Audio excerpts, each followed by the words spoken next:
Hi, everyone, and welcome back to the Curious Neuron podcast. I'm here with our special guest today, Dr. Stephanie Carlson. Hi, Stephanie. Welcome. Hi, Cindy. Thank you so much for having me. Thank you for being here.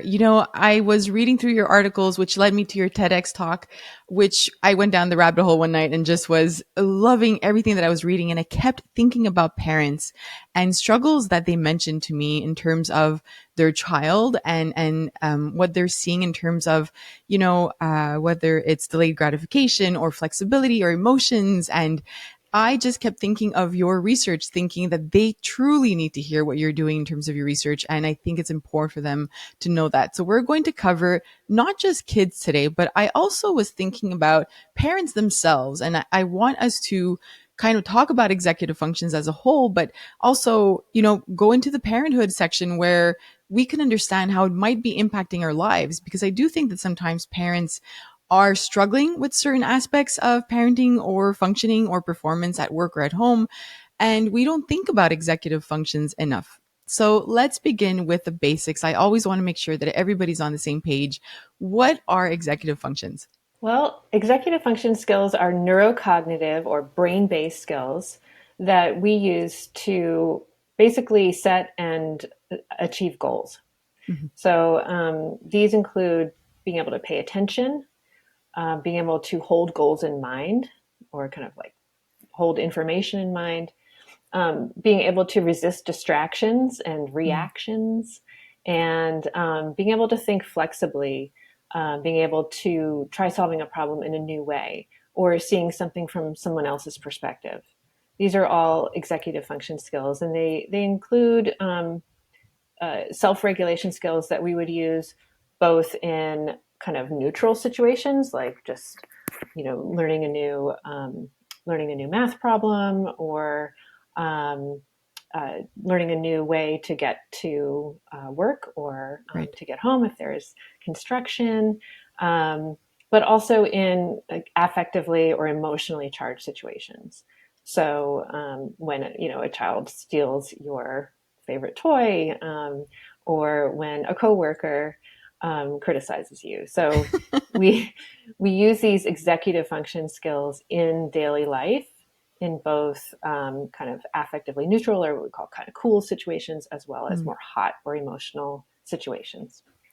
I'm sure that a parent that just heard this definition said or thought, all right, so this clearly doesn't develop in childhood, right? Like we probably think that this starts later on, maybe in teenage years or even later, because everything that you just described are the skills that parents struggle with their own child. Is this a skill that develops at a young age? Well, yeah, it's true that executive function skills are most conspicuous in their absence. Um, Right. so when you think of a typical young child, it's someone who doesn't remember what their Mm-hmm. goals are from one moment to the next. They're impulsive, they're emotional, they throw tantrums, um, and they get easily distracted. Mm. So we notice that, and it's frustrating as a caregiver sometimes to deal with those skills. And so you might be tempted to think that they have no executive function. Right. But in fact, one of the real hallmarks of the last couple of decades of research is that we've been able to show through new measures that kids as young as 24 months have some executive function skills, and even younger, if you start to look at kind of the ways that children, even infants, self-soothe. Even young infants will turn away from a stimulus that's annoying them or bothering them, and that's a way of kind of self-regulating and managing themselves in that moment. Sometimes it's tempting to think about it as like a glass half empty, Mm-hmm. but if you know what to look for, and what to expect when in development, you actually see these skills are kind of impressive even in young kids. You mentioned that delayed gratification, or we think of like the impulsivity piece.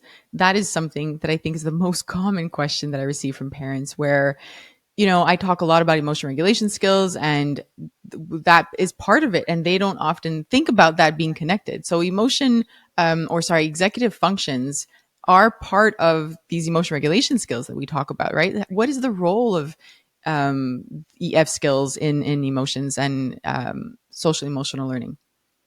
Yeah, so executive function skills are kind of the cognitive piece that Mm-hmm. is really essential. And I view executive function skills as sort of the foundation that makes the cultivation and growth of social and emotional skills possible in the first place. Mm. Um, we couldn't get there with social and emotional skills without these basic neurocognitive skills of executive function. So it's being able to hold goals in mind, resist impulses, and think flexibly that enables kids to develop routines that are, well, less selfish Mm-hmm. behaviors, behaviors that are less self-serving and Right. selfish. Being pro-social, sharing, sharing limited resources, showing kindness, even Mm. when it doesn't really, it doesn't reward you in any direct way. Mm-hmm. Um, Being able to be compassionate toward others, um, being able to think about the group rather than just oneself. So, all of those social emotional skills at some level require self restraint, Mm-hmm. and kids need executive function skills to be able to do that. I think of the marshmallow test, which you worked with that main researcher, I think, before he passed, right? From what I understood from your TEDx talk. Yes, Walter Michel. Right. And so why did you redo the marshmallow test to see how it had, if it was still applicable with kids today? Yeah, so that's one of the really fascinating findings that I wanted to leave your audience with, Mm-hmm. because a lot of people might not know about that.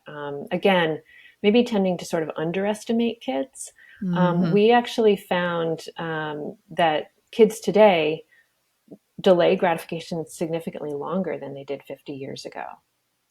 And we didn't set out to kind of answer that question, but I had accumulated all of these data on the delay of gratification task, or the marshmallow test, Mm-hmm. in preschool children for several years. And um, Walter Michel was a great mentor to me. And I said, I have all these data, and parents always say to me about how they are sure that their kids would delay Right. gratification, less long, that they would be Right. more impulsive than they themselves would have been as a Right. child, or than kids used to be.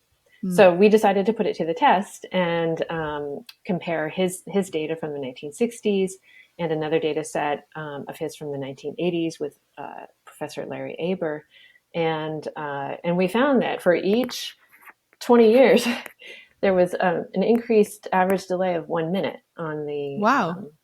on the marshmallow test.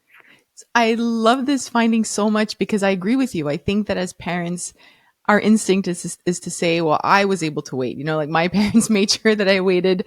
And kids these days, they're just impatient and impulsive. But I love that finding so much because it does remind us, sometimes I think that our expectations for our kids are a little bit bigger.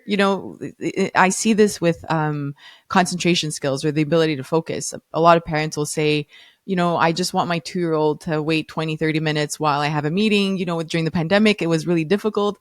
And I would say, well, that's not necessarily developmentally appropriate at that age. It might not. Their child might be able to, but odds are they might not. So do you see the same thing with executive functions or especially the impulsivity aspect that we have like, bigger expectations for our kids? For sure. And Mm, just because we see an average increase in delay of gratification over the last 50 years, it doesn't mean that young children don't still struggle. right. Of course. Yeah.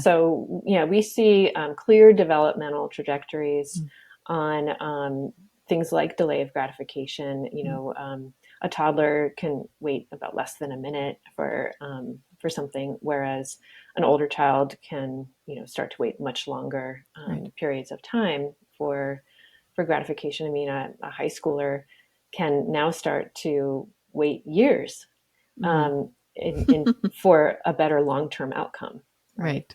Yeah. And that's kind of what the marshmallow test is all about: is you'll have a better long-term outcome if you wait.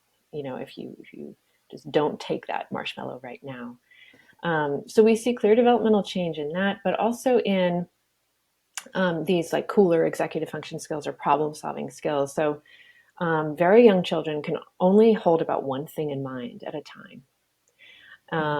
And they can't get unstuck off of Mm, that one thing easily.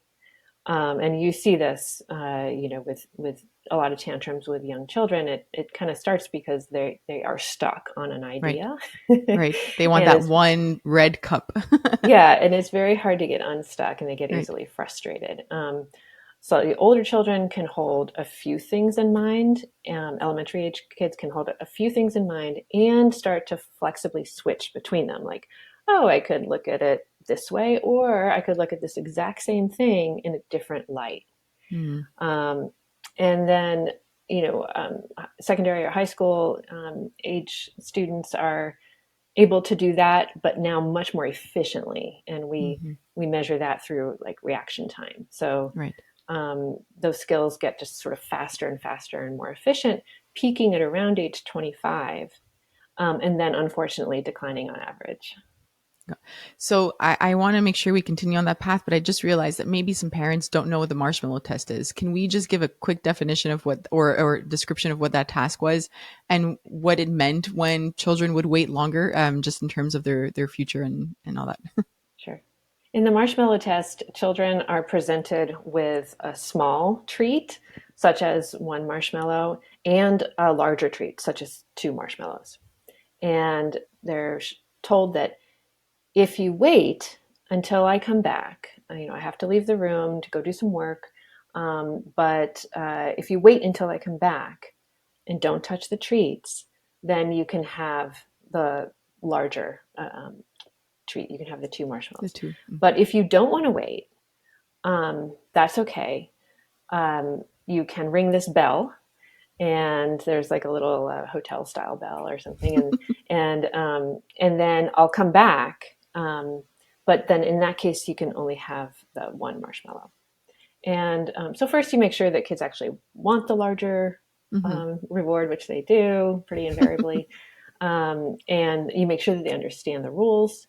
You make sure they understand that it's voluntary. It's kind of like if you want to, when you want to, you can ring this bell and I'll come back, but then you only get the one. So we make sure they understand all of that. And then we measure just how long in seconds or minutes, they delay. And in my research, we've looked at up to 20 minutes, um, Wow. which is a long, long time. That's long. How But old are the kids? they will range in age from in this work that we reported, they were all preschool age kids. Okay. So Mm-hmm. so this was typically a 10-minute delay. So this is identical to a procedure that Professor Walter Mischel had used in the 1960s from Stanford University. And we found that just the average period of delay in that age group increased by 1 minute for kind of Mm-hmm. every 20 years or so when we compared the data. And what do studies suggest, if a child is able to wait longer, what does that mean for their future in terms of perhaps academic performance? Well, it turns out that waiting longer delay of gratification is related to a host of concurrent things in their Mm-hmm. lives. So it does tend to be related to academic achievement, and IQ and socioeconomic status of the family. And then it predicts things like SAT scores and emotion regulation, reduced drug use, Mm-hmm. and increased income Mm-hmm. um, in midlife. And Wow. and many of those predictions hold up even when we control for their childhood IQ and socioeconomic status. Wow. I know lots of parents are going to try this test at home this week after listening to this. I want to go back now to what you were talking about. And I think I want to define this a little bit more when we talk about holding one instruction or one item in their head versus multiple for kids in elementary school. I think about parents who struggle a lot with the morning routine or nighttime routine, especially when there's, you come back from school and there's a sport and you need to get ready, get your soccer bag and your shoes and whatever it is. I feel that parents struggle a lot there because their kids will, have difficulties with remembering what's next or what I need to do or what I need to plan. Is that what you mean when you talk about one versus multiple things and holding that in their heads? That's right. So thinking about the steps in a plan or Mm-hmm. in a sequence of things. You can't always skip to the end. You have to sometimes, you know, do some of the intermediate steps and being able to hold those in mind. Um, Being able to plan backward from Mm-hmm. a deadline or a due date. So for an assignment in school, um, it it sounds like if it's due in 2 weeks, it sounds like, well, that's forever. I've got a really long time to work on that. But one thing that we try to teach kids is to start to think of to actually map out those 2 weeks and like start working backward from a deadline. Mm-hmm. And again, they tend to be pretty present focused, and so getting them to imagine their future selves and think about the self, farther out into the distant future, is a really good strategy for helping them uh, see the present moment as a little bit less enticing, a little bit less salient, Mm-hmm. um, and tempting than it is right now. Like to play this video game right now is super tempting Mm-hmm. and very salient. But if you start, and that's kind of, if you're just thinking about the present self, that looms really large. But if you can help kids start to think about the future self and imagine, what it'll feel like to turn in that assignment on time, for example, um, then you create a little competition between the present self and the future self, and they can start to imagine that longer term consequence Right. and the benefits of foregoing something now for the longer term Right. future. Can you do that with a child, or can you have this discussion with a child who's in early elementary school, first, second cycle, grade one to grade four? Absolutely, even younger. Wow. um, Okay. and play is a really Mm, great way to do this, especially pretend play with young kids. mm, So we've actually been researching this in our lab recently with 4-year-olds, where we help them imagine their future selves using just using a storyboard, the kind of thing mhm. where it's covered in felt and you can put like little felt figures on it, Right. like Yeah. really low tech. Um, and they love it. And what we're asking them to do is save for the future. And 4-year-olds and many 40-year-olds are like miserable at saving for the future. So we put them in a situation where they have only 3 marbles, and they can play this marble shoot game. And they're going to play a small one, and then they're going to go play a really big one. But if they don't save any marbles for the big one, they're out of luck, Mm, right? If they spend all their marbles on that first game. Most 4-year-olds spend all their marbles on the first game. Um, and but what we did is some of them were randomly assigned to imagine their future self before they did it, and imagine if you do save, a marble mm, for the big game, how will you feel? mm. Um, and we also tried, if you don't save, we had them imagine if you don't save a marble, and then you get to the big game, you don't have any, how will you feel?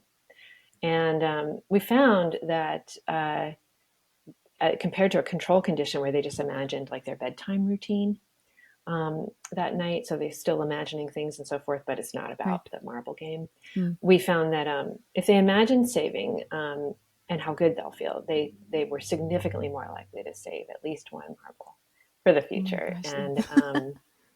And and interestingly, when they imagined not saving and how bad they would feel, it Mm, didn't help, not to the mm. same degree.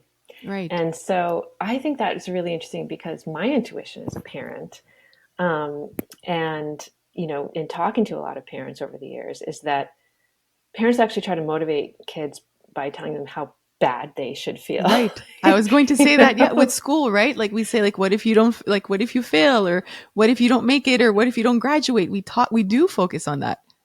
Yeah. And Right. I really think that this research, and, we have a lot more to do Mm, to better understand this, but I think it's really suggestive that helping kids imagine positive outcomes is going to be more effective.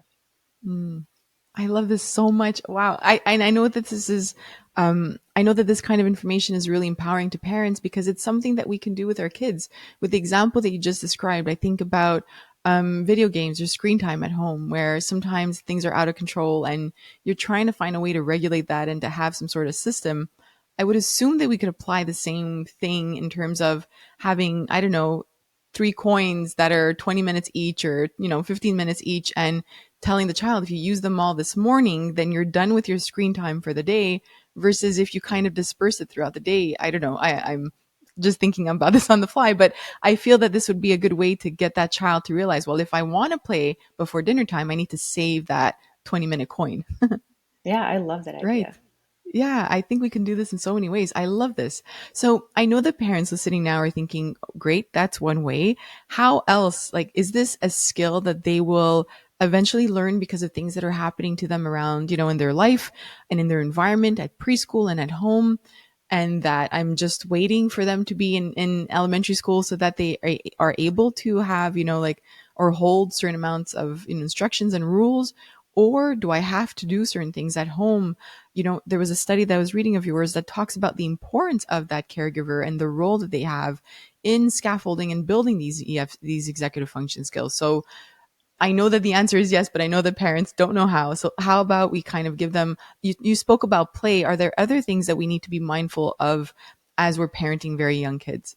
Absolutely. So, executive function skills are first and foremost malleable. So, Mm, it's not like a blueprint or something that's sort of predestined that if you just kind of like give your child food and water and sleep, that they'll right. just spontaneously develop these executive function skills. Hmm. Um, no, they really do depend on you and your support. They depend a lot on language development, and I do just want to make sure to mention that because Mm, talking to your child, talking with your child, and helping to develop um, what we call self speech. So, helping them learn to talk to themselves hmm. and learn to talk themselves through their own problems, through their own challenging situations, um, is really important. And so, language input in the home and modeling that, Mm, even sort of modeling talking to yourself sometimes is hmm. is actually a really good thing. But in addition to that, with that kind of background, I want to mention that if you see your child struggling to do maybe a new task or to solve a new problem, Mm, you have basically three options. So you can let them struggle. So you can kind of sit back and think, well, how are they going to learn if I, right. so they need to just kind of work it out for Figure it out. themselves. Yeah. Mm, Um, or they could do it for them. So, oh, I don't want to see my child struggle. hmm. This is probably going to be too hard for them. I should do it for them. Mm. Or um, this is going to probably take a really long time, and I don't have a lot of time, Yes. so I'm going to do it for them. Right. I think And of we're the all, we're child that all wants to tie their guilty. shoes. Right. Yeah, we've all Exactly. done it. We're all guilty of that. Yeah. But there's a third way, kind of a middle way, which is to support the child's autonomy, to be autonomy supportive. And so, what that means is to provide kind of just enough support so that your child can do it on their own or figure it out on their own. But Mm, they can't do it without you. So right. just letting them flail isn't going to do it. But they're also not going to learn how to do it or internalize that skill Mm, if you're always doing it for them. mm, So, being autonomy supportive means providing some scaffolding. You mentioned that word, and that means kind of like structuring tasks to be appropriately challenging. It means giving hints Mm. without actually directly telling them the answer or how to do it. It means following your child's pace. So, not being impatient with them. You have to remember that kids' speed of processing, just neurologically, is way slower than ours. Mm. Mm. And sometimes it's just a matter of allowing more time for them to think, through these things. So Which allowing is them that also hard time as a parent sometimes. for sure. Yeah. Um, and then lastly, offering choices. Mm. So instead of saying, oh, like let's say they're solving a puzzle together, instead of saying, oh, the red one goes there, it would be, I wonder Mm. which one fits there. Could it be the red one or the blue one? Mm. Right. And so you're directing their attention, and sometimes if it's, depending upon the age, but if it's a puzzle with a lot of pieces, it's really overwhelming. Right. Mm-hmm. So things like, oh, let's try to find edge pieces, or giving them that choice, um, is really helpful for kids, because what happens when you offer a child a choice and they make one, then suddenly they kind of own it, right? Right. So Yes. it's a Yeah. way for them to express their agency, Mm. their autonomy, and it, Right. it doesn't mean that they're independent, or that they don't need you anymore or anything Mm-hmm. like that. We're not, it just means that you're helping them to internalize Mm. these skills, and that's really what we want for our kids, around the world. What parents want is for kids to be able to exhibit the skills and values that are prized in that family or in that Mm-hmm. society. They want kids to internalize them so that they do the right thing, whatever it is, when no one's looking, Mm-hmm. Right. right? It's so true. I do think that this autonomy and being able to do something on their own is something so important for us as parents as well. But I think it's so hard. Like everything that you just described, I know that parents struggle with this because there's always this time factor that's kind of getting, that's reminding us like I can't be late for work. And if your child wants to tie their shoes, it's just not the right time. Or you're, doing a puzzle with your child or using building blocks. And I know that parents often feel like there's, you have to go make dinner or it's almost bedtime. Even with homework, I think that parents really struggle because you have a certain amount of time and you don't want homework to be too long. You have to get ready for bed. So it's so hard for parents. But I think what you just said is a reminder that that time helps build these skills that in the long run will be really impactful, for a child's life. So I think it's really important that we hear this, because we do tend to move things forward a little bit, a little bit quickly. Yeah. Well, Right. offering choices is a way to save time also.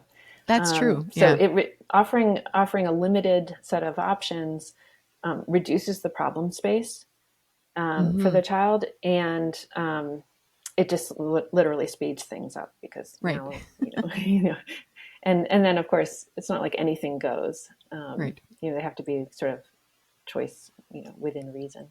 Right.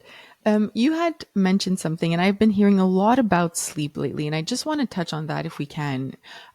Because, even my friend, right after the holidays sent me a message and said, we need to sleep more. Apparently, I don't know, there's a lot of talk now about sleep, but sleep also has an impact on, or not an impact, but there's a role of sleep and executive functions. What is it? And again, thinking of the parent right now who's listening to this, what do we need to be aware of within our homes? Yeah, thank you for raising that. Sleep is so incredibly important, and it's amazing that we're still learning so much about the benefits of sleep, True. and kind of Mm. how it works. Mm. And I've conducted some research on this with my colleague Annie Bernier and Julie Carrier, and we've looked at infant sleep, and how it would then later predict within those same kids their developing executive function skills. Mm. And so the infants were about 12 to 14 months at time one, and then we followed them up at time two. And in fact, Annie Bernier is still at University of Montreal, is Oh, wow. still following this sample, I believe. So, Right. um, but it was interesting that it wasn't the total amount of sleep per day that predicted later executive function skills. It was sleep consolidation. Mm. Um, What so does this mean for having parents? Yeah. sleep consolidation means having fewer disruptions of sleep, Got it. Okay. fewer wakings within a sleep period. And so we gave them these little monitors on to put on their legs or on their wrists while they were sleeping, so we could see exactly how much they were, awake or asleep. And so this probably, especially at that age, mostly has to do with brain development, Mm. and with the development of these neural structures and circuits that do develop into prefrontal cortex Mm-hmm. uh, development. And prefrontal cortex, as we know, is really important. This sort of frontmost part of your brain is really important for executive function skills. So there's definitely a psychophysiological story Right. Mm. behind the relation between sleep and executive function.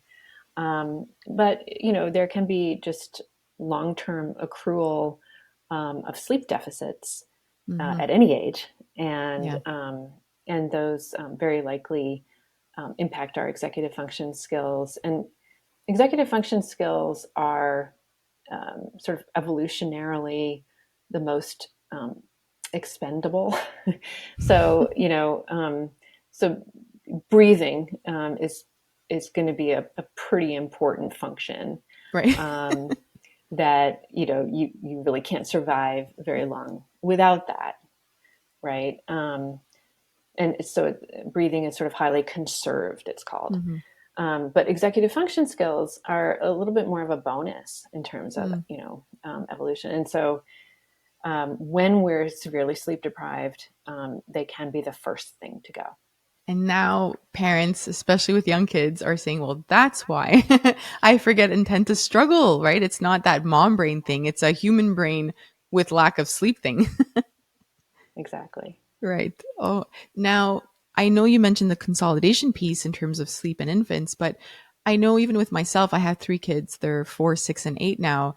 And I'm thinking of that first year and even up to the first year and a half, almost 2 years, sleep was very difficult, where they are very close in age. So there was always a newborn in the home. Their sleeping patterns were off.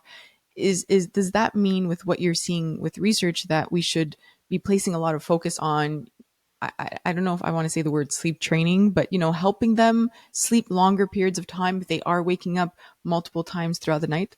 I think, yeah, whatever we can do Mm. kind of to arrange the environment to be most Right. conducive to longer periods of uninterrupted sleep. Hmm. Um, but I know that that's easier said It's than so done. hard, right? I'm going to dig into that research a little bit more and try to find studies that I could, share with parents because I do know that that's a very common question. And when it comes to sleep, I get lots of questions around sleep and attachment or sleep and brain functioning, and it's something that I can't answer, and I haven't found enough to kind of give a big summary about it. Like it's hard to cover that. So I will look into that because I think it's important to think about that with executive function skills. I just want to make sure that we have time to move on to parents a little bit because there was this really interesting post online that showed, a parent, a home, and items on the staircase, and struggling to make it on time to soccer, practices, and they were saying it's not about the child, it's the parent. It's clearly a parent who's struggling with executive function skills, and I thought it was interesting to see it that way. And even if I think about myself and my partner, I do see some, struggles with executive functions as well. And I think we're not alone. And I think there are, neurodivergent parents as well who know that they are struggling with this. So you said that it's malleable, right? It's not something that we're, if we have a certain amount of skills around this, that we're stuck with that. So we can definitely change. So it's never too late. You're telling me if I'm in my 40s, I'm still okay. Yes. So I think one of the things that we've noticed in the last few years is that executive function, the term executive function, is becoming kind of more commonly known. Right. And I'm seeing more of a shift also to adults in audiences that I Mm-hmm. speak with, for example. They're coming up to me afterward and saying, oh my gosh, I struggle with this, Exactly. Yeah. my staff struggles with this, Yes. or my Yeah. partner struggles with Mm-hmm. this. This isn't just an issue in kids. And Mm-hmm. so, although on average we see that developmental pattern that I told you about, executive function skills kind of peak around one's mid 20s, there are individual differences at any age. Mm-hmm. So I think that's really important to keep in mind. And I am turning now, given just so many people mentioning that to me, it literally led me to co-found a company um, on executive function skills for adults. And we had already co-founded a company, Phil Zalazzo and I, for executive function skills for kids, so measurement and development of executive function skills, called Reflection Sciences. And then we more recently co-founded with a partner of ours, Reflective Performance, and that is designed to both measure and address executive function skills for the adult workforce. Mm-hmm. So I think a lot of these issues that come up in the workplace, and or just trying to manage a home, Right. Yeah. are very traceable to Mm-hmm. executive function issues, even though in the past adults might not have known that label or thought to label them that way. So issues with time management, uh, being tardy or absent, Mm-hmm. um, being rude to a customer if you're in Mm-hmm. customer service, uh, having sort of underperforming at work, or having low productivity, um, a lot of again, that difficulty with time management. A lot of these issues are traceable to executive function skills that can Mm-hmm. be improved and can be developed. And so I'm excited about this kind of relatively new awareness of executive function in adults and its importance in the workforce. Right, because everything that you mentioned in terms of in schools, with children and planning and creating, thinking about the future self and how it will feel to give in that project. I was thinking of parents and adults at the workplace, and I think it's the same thing, and lots of parents feel that we can do things at the last minute, but sometimes it's that we haven't planned properly. And it's not just about not having the time, it's not managing that time properly. Same thing with the household. I think that it's very, I hear a lot of parents talk about balancing work and life. And I feel that it's not about just balance. I don't know if there is such a thing as like the perfect balance, but I do know that with planning, I see it with myself as well. Like the more I plan, the better that week is, right? So the more I kind of get into that week and know exactly when do I need to do this? When does that need to get done? When do I have this meeting, and working around everything, I just feel better about that week. And then I'm able to have a more successful week. I don't know if that's balancing everything necessarily. There might be weeks where you work a lot more because of deadlines, and there might be weeks where you spend a lot more time with your kids. But in general, it's truly the planning piece that makes a big difference.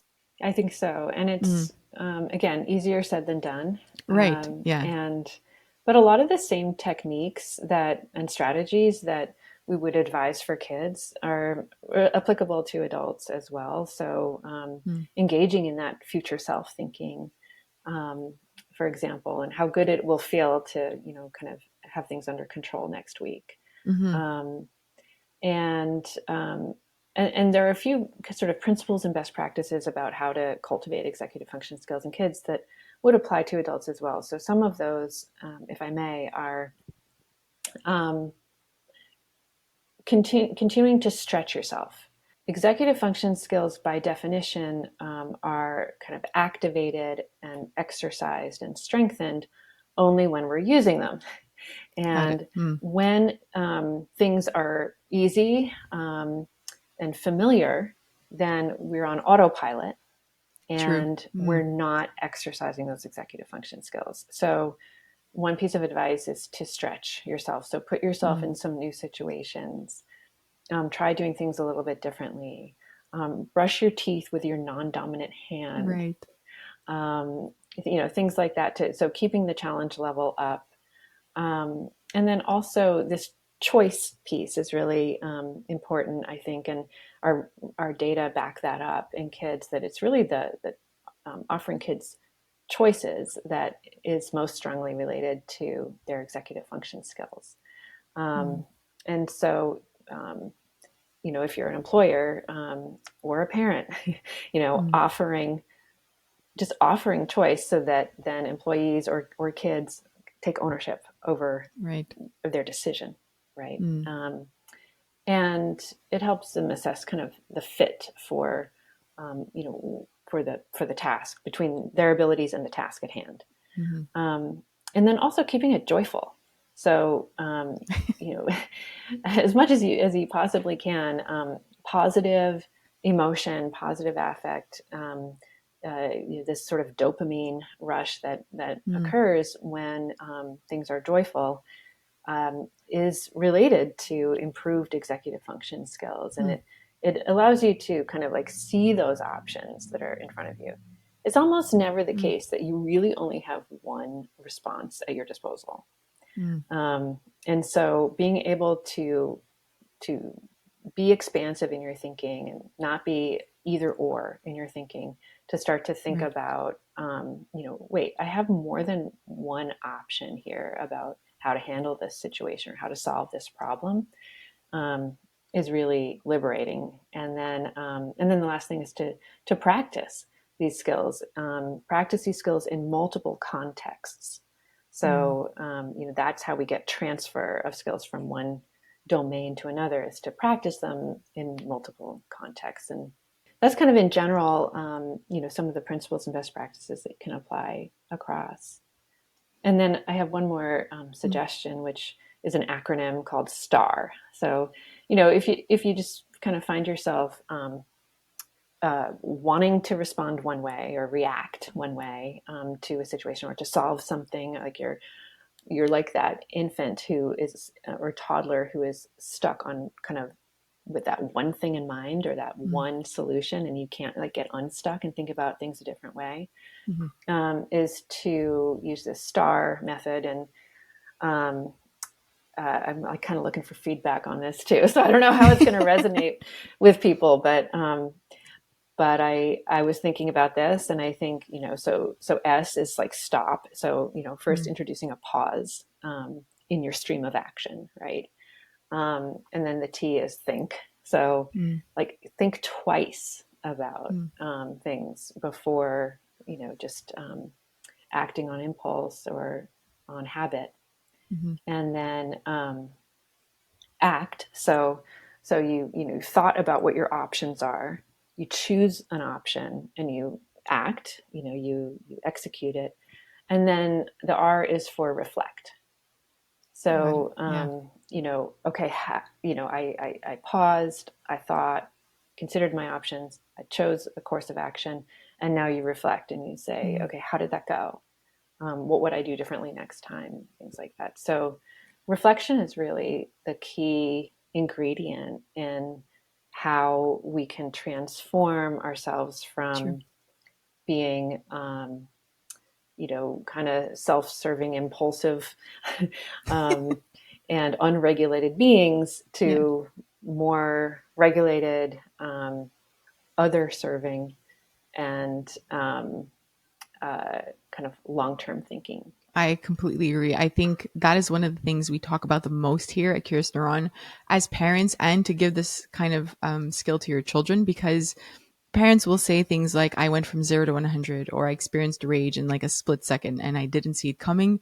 It was so fast, and I yell and then I fall in this sort of cycle of feeling guilty, that I did that again with my child. And it's that, that lack of control and awareness of what's happening. But, I just recently put out this 100-page workbook for parents, but like it's a bunch of reflection questions for different situations, because I just want parents to be able to come back to certain events and to think back at what were you thinking in that moment? What happened before? Because sometimes we don't piece things together. And I've talked about this often here on the podcast, where after having my third child, I was not myself around 4 p.m. And it took a lot of time and reflection to kind of realize that the amount of noise of being home with three very small kids, three kids under the age of 4, by 4-ish, o'clock, that's when I was done.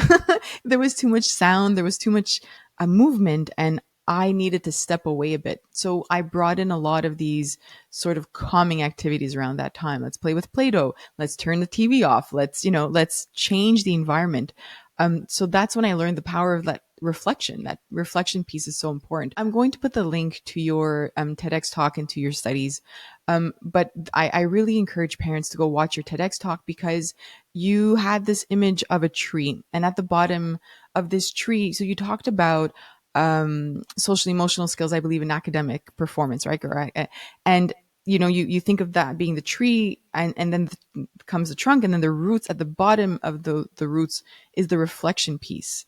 And I'm not doing a good job at summarizing it, but basically, I think there's so much talk around academic performance and making sure that our kids do well.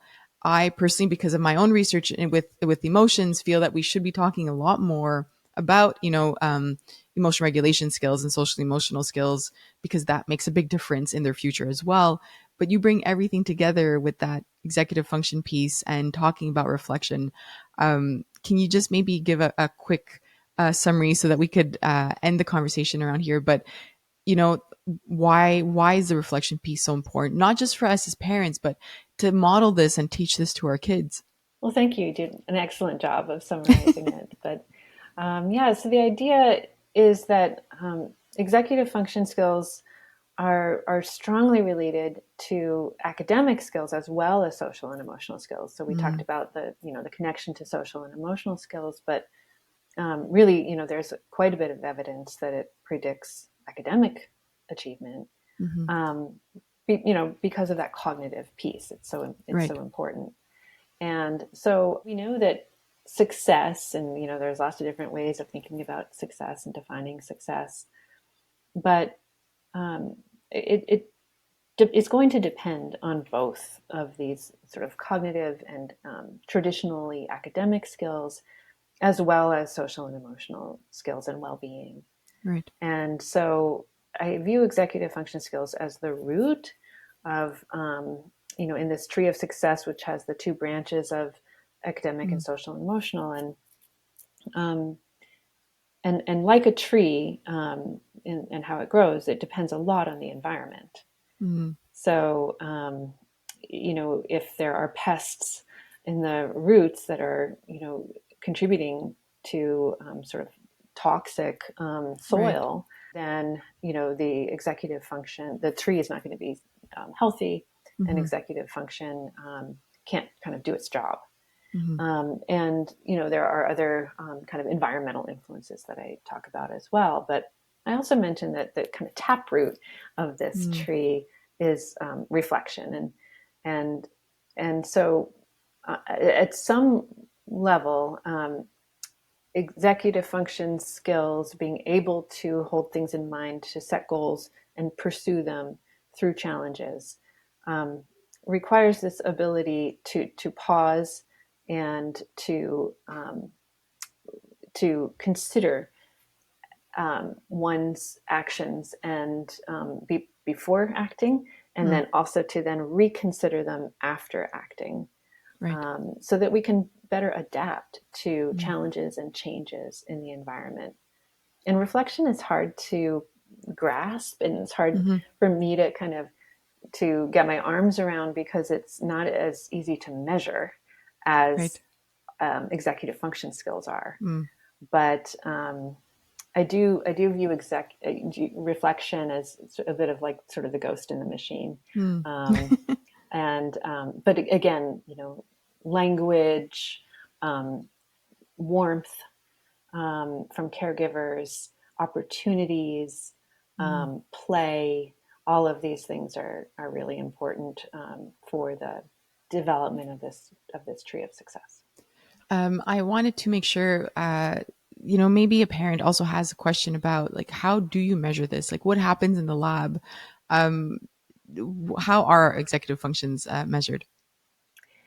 Yes, so we measure executive function skills all day long, and um, so we really have benefited from the century or more of research in cognitive science and in looking at um, neurocognitive development. So, we have known for some time that prefrontal cortex is really important for these skills.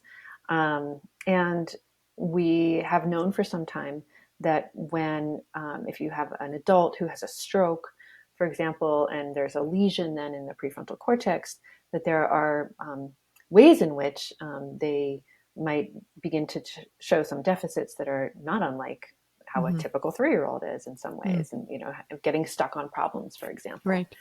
And so we've really benefited from all of that research. Alexander Luria, for example, um, and have part of my job as a developmental psychologist has been to take those measures and make them work for young kids, make them kind of reverse engineer them so that we can start to look at how those skills develop in the first place, not just what happens when there's an accident or a lesion Right.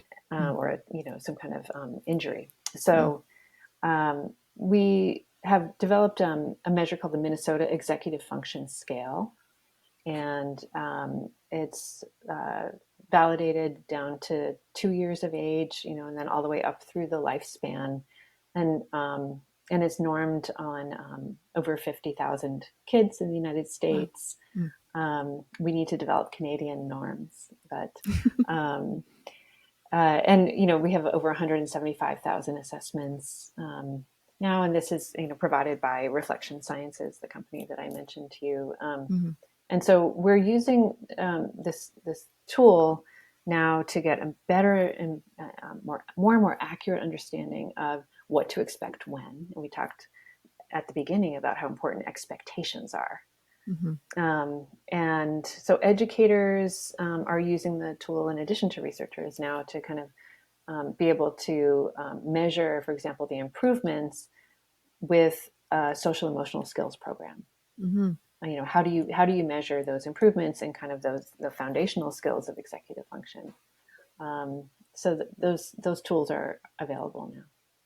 I'm going to make sure that I add all these links. So if there's a company that's interested in do you train the companies? Let's say if there's a leader or they want to work with their team, is this something that they can contact you for within your company?